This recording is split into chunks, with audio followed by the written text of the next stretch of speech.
I bought a Hyperbike a while ago.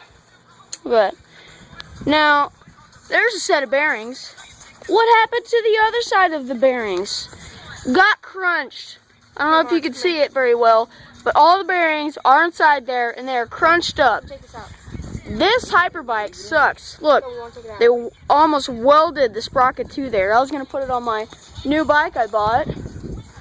Wow, this is bad review on Hyperbikes, man. I mean, come on, make this crap better. I thought these was a good brand, but of course I learned my lesson.